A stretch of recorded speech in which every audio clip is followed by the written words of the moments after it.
السلام علیکم ورحمۃ اللہ وبرکاتہ۔ میں محمد امتیاز پلاوی۔ معزز ناظرین، بہت ہی غمناک اور افسوسناک خبر آپ کی خدمت میں رکھنے جا رہا ہوں۔ استاذ محترم حضرت مولانا سید محمد عاقل صاحب رحمۃ اللہ علیہ اس دار فانی سے کوچ کر گئے۔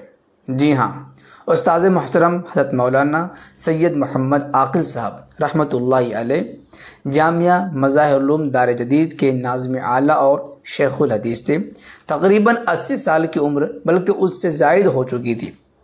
85 سال سے جامعہ مظاہر العلوم میں تدریسی خدمات انجام دے رہے تھے۔ ان کا حلقہ درس بہت ہی مقبول اور معروف بھی تھا، مشہور بھی تھا۔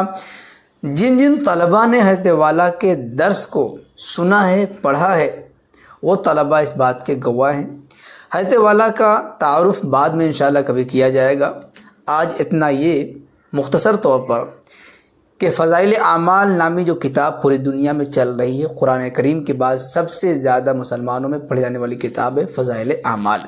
اس کتاب کے مصنف حضرت مولانا شیخ محمد زکریا کاندھلوی رحمۃ اللہ علیہ ہیں۔ ان کے خاص شاگردوں میں ان کا شمار ہے۔ انہی کی بیعت ہے، انہی کی اجازت ہے اور انہی کی تربیت بھی ہے۔ علاوہ ازیں انہی کے داماد بھی تھے۔ حضرت والا سے ابو داؤد شریف اور ترمذی شریف جیسی 2 اہم کتابیں پڑھنے کا شرف حاصل ہوا ہے۔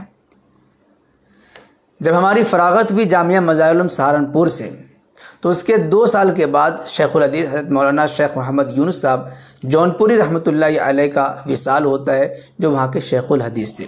ان کے انتقال کے بعد حضرت مولانا سید محمد عاقل صاحب رحمۃ اللہ علیہ کو شیخ الحدیث بنایا گیا تھا، یعنی کہ بخاری شریف کا درس دیا کرتے تھے۔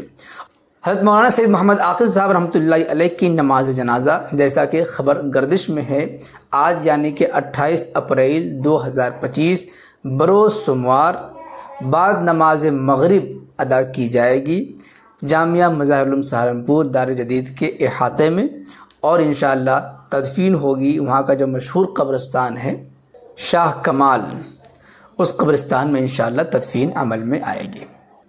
آپ حضرات سے گزارش ہے کہ آپ ذاتی طور پر قرآن پاک پڑھ کر اور نیک اعمال کر کے اثر ثواب فرمائیں، اور اگر مدرسے مکتب میں پڑھانے والے ہیں تو اپنے طلباء سے قرآن کریم پڑھوا کر اثر ثواب کرانے کا اہتمام کریں۔ شکریہ، جزاک اللہ۔ السلام علیکم ورحمۃ اللہ وبرکاتہ۔